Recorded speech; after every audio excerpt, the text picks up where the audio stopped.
না সরি বলছি, তুমি শুনতে পাইছো না? ওকে ফাইন, রাখি। What happen?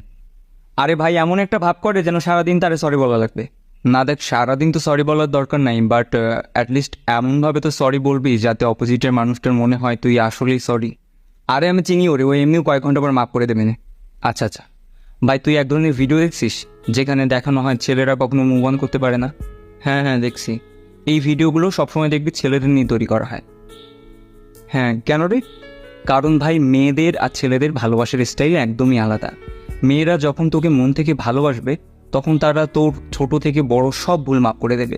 এমনকি তারা তোর এমনও ভুল মাফ করে দেবে যে ভুলগুলো তোর ভুল করেও করা উচিত না। কিন্তু তুই যখন থেকে তার এই মাফ করে দেওয়ার অভ্যাসটাকে টেকেন ফর গ্রান্টেড নেওয়া শুরু করবি, ঠিক তখন থেকেই তোর প্রতি তার ভালোবাসা ধীরে ধীরে কমতে থাকবে এবং একসময় যেয়ে সেটা পুরোপুরি শেষ হয়ে যাবে। তখন তোর মনে হবে কেন এত বদলে গেল, কেন আমার কোনো কিছুতে তার ফারাক পড়ে না। আসলে